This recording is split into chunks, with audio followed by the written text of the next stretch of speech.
Welcome to the Complete Story Series, where we take trade paperbacks and single issues and we break them down into digestible bites for you to understand. Then we read it dramatically back to you. All alterations to the panels, text, and images are to prevent copyright problems, and all art is owned by the respected companies. You guys asked for indie books to be explained, and we like to comply. Welcome to one of the new directions to the channel for 2015. Now, I want to preface this by stating that this is for the Walking Dead comic book, not the TV show. Meaning that while you may remember this as one of the initial stories from the launch of the show, you will find certain things are missing and altered. One big thing that you are going to notice is that two of the most popular characters, Daryl and Merle, have been removed because they weren't in the original comic book series. Shots are fired as Rick Grimes hides behind a police car with his partner Shane. It's just a random day on the job, nothing special. Heck, we don't even know what the guy that's shooting at them even did. But regardless, Rick took a bullet to the chest that day, and he was placed into a coma. Rick awakens an undetermined amount of time later. After calling for the nurse in the hospital, he realizes that he's alone. He's in a big hospital all by himself, so he quickly finds his badge, pants, and shirt, and he slowly makes his way through the hospital. Food is rotting all over the floor. Fluids are openly spilled all over the place. Something happened here. Something very bad happened here. Rick keeps walking around the hospital calling out to someone, anyone who could possibly be here. But he finds no one. Not until he comes to a barred doorway leading to the cafeteria. He slowly opens it, revealing rotting corpses on the other side, just sitting there, growling, moaning, gurgling on the floor. It's almost as if they're all infected with some kind of disease. Rick backs up, panicking as one of these rotting human beings shambles towards him. "Get away from me!" he calls out, but this husk of rotting flesh just keeps stumbling towards Rick, growling and groaning. Rick falls down a flight of stairs and he manages to walk out the side door looking for help. Someone has to help him. Someone has to be here. But once he gets outside, he sees that there's no one. No one at all. The entire place has been deserted. That is until Rick hears some more gurgling, and he looks down to find a head. Simply a head, groaning and looking at him. She has a body, but it's completely torn apart. Her ribs are exposed. There is no way possible that this person should be alive. It's literally a living corpse.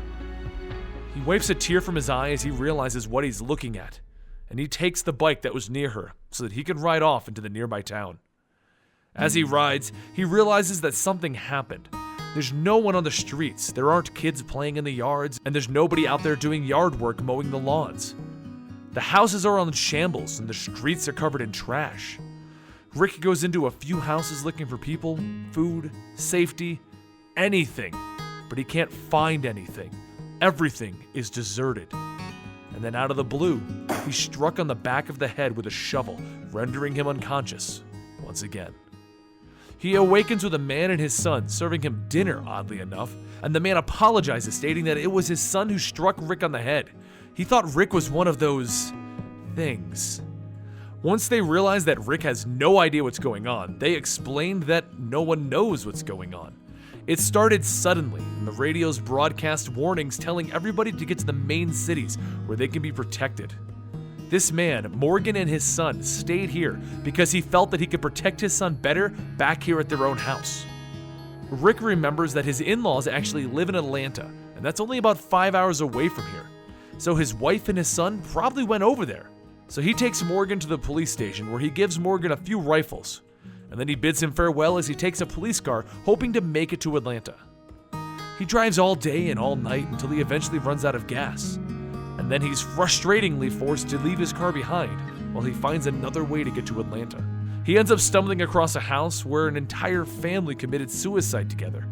And then he stumbles across a barn that has a horse still in it. He's all excited and he takes that horse and he rides it the rest of the way, trying to remember the good times with his wife and his son. Remember all the times that they got to enjoy together before they went missing and all of this started. But that only made things worse for him. He knows it in his heart that his wife and his son are still alive. They have to be, and he will find them.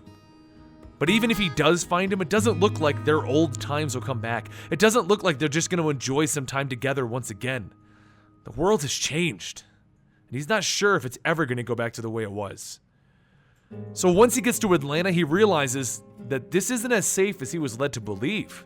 He rode through it carefully looking for someone, anyone who was alive, someone who could help him.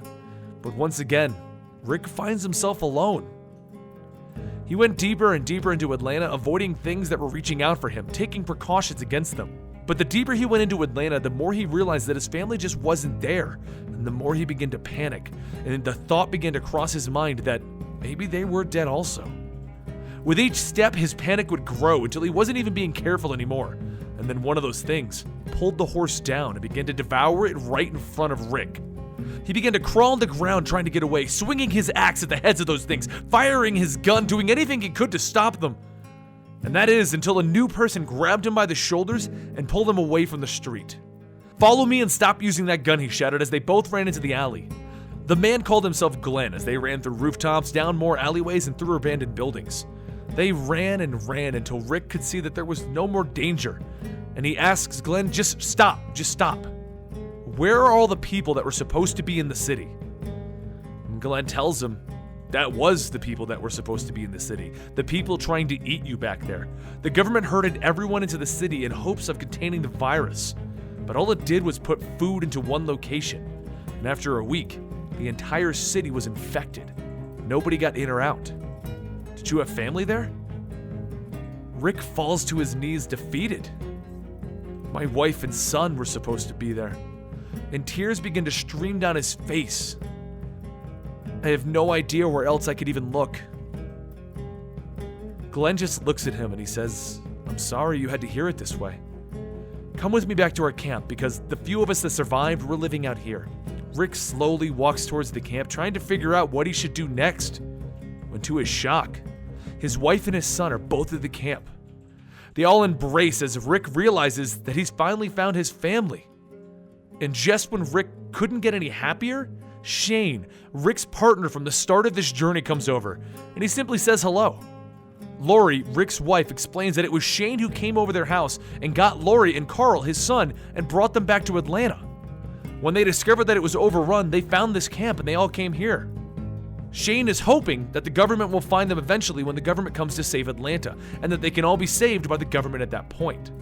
Shane quickly introduces Rick to everyone. There's Dale, Carol, Sophia, Jim, Amy and Andrea, and Donna and the twins. And after everything, Rick finally sits down with Lori at the campfire that night, and he begins to shake. He realizes that after everything he's been through, he hasn't even had time to be scared. It just finally set in. What's going on? The world has pretty much ended. There's walking dead all over the place. How can they ever recover from this? How can the government even fix this? The next morning, Rick awakens, finally happy, and he steps outside of the tent to find Shane waiting for him. Shane tells him to hurry up. They're going to go hunting today. Both Rick and Shane head off into the woods only to find one of these infected walker things just quietly eating the flesh of some deer. But while they're standing there pondering if they should take the deer and if the meat is any good, shots are fired back at the camp, and they run back as quickly as they can. After everything that he's been through, could Rick be losing Lori all over again? The two men run back just in time to see a walker dead on the ground with a bullet in his head. While they were gone, the camp had a single walker arrive and almost killed Donna. Rick ran over and he held Lori close because he thought he'd lost her again, and while Shane looked on, he gritted his teeth. The next day, Rick discusses with Shane how he feels that they should head deeper into the fields so that they can avoid the walkers who may be coming through. But Shane disagrees. The government is going to come for them, and if they go deeper, the government may not find them. Rick is a little unsure of that actually happening, but he agrees, and they decide to go back into the city with Glenn so that he can get more guns, so that he can train people to properly shoot. If they know how to shoot, then they can at least protect themselves here at the camp. So Rick and Glenn left the camp, and while they were gone, Shane went over to Lori, and he wanted to know, what about that night, Lori? That night on the road? Where do we go from here now that Rick's back? And Lori just turned away from him and simply said, that night never happened. Shane was distraught. He couldn't believe it. He was falling in love with Lori. The next morning, Rick started to teach everyone how to properly shoot while Shane looks on, his anger growing. As the men went off into the woods to chop firewood, Rick once again brings up the idea that they should go deeper into the forest so that they can get some protection from the cold. But Shane just snaps at Rick. "We get it, Rick. It's cold. I'm sick to death of your complaining. It's cold and it's gonna get colder, but I'm not moving the camp." Both Rick and Dale look at him, and Dale simply says, "That boy's got problems." That night, the entire camp sat around, and they all told stories of what they did before the outbreak. Some of them had jobs like sheriff, some were mechanics, car salesman, pizza delivery boy. They had lives, jobs, loved ones. And now they've lost everything to these walkers, and they have nothing more than the fire in front of them and the people at this camp. Things were starting to feel kind of normal to extent, with new potential friends sitting around talking, until Amy was bitten in the neck. Quickly, the entire camp becomes overrun by walkers, and they shoot as many rounds as they could, and they fought off against whoever was coming their way. The darkness was hiding more walkers than they could count, and the blood and the gore was splashing around, adding flickers to the flame, making it even more difficult to see. And in the end, Jim was alone with one of the walkers, and he kept swinging over and over, beating the brains of that walker in as he shouted, "You took everything from me! You took it all!" He seemed so intense with it that the rest of the group finished their walkers, and they just looked at him in horror as they saw the massive bite that was taken out of his arm. The group tried to get some rest, but how could they? In one night, they lost Amy, and Jim was going to turn before their very eyes. They tried to go hunting again, but Shane just kept snapping at Rick again and again and again. This isn't the place nor the time for it. Too much has been lost, and they needed to work together again. So Rick asks Shane to come with him because they need to talk. And Shane just snaps at him again. "What do we need to talk about, Rick?" And he takes a cheap shot at Rick. Lori runs over to Rick and puts her hand on his face where he got punched, and she shouts at Shane, "Get away from here, you lunatic!" Shane just looks around.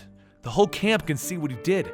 They can all see that it was unprovoked, and they can all see that he did this right after they just lost 2 people. He just turns away and he storms off like a little kid into the forest, just to get away from everyone. But Rick won't give up on his friend that easily, and he chases after Shane, only to have Shane turn a rifle on him. Rick panics. "Put down the gun, Shane." But Shane has lost it. He looks at Rick and he says, "What are you, here to rip my heart out of my chest too?" Rick just looks at him terrified. "Shane, don't do this." And Shane raises the rifle, and he just shouts, "Everything was fine until you came back. You weren't supposed to come back. You weren't meant to live." And then he falls to the ground, shot in the neck.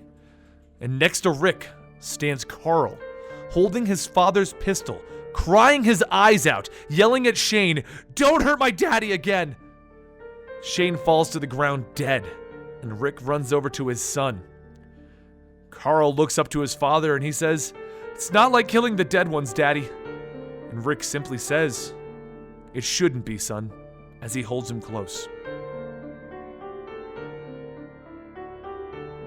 Thanks for joining me in our first foray into an indie book. I hope you guys enjoyed this, and if you really did like it, we will continue it. But this is the end of the first trade. It's called Days Gone By, and it stops right here. If you enjoyed this video or you learned something new, please give it a like, and I'll see you next time right here at Comicstorian.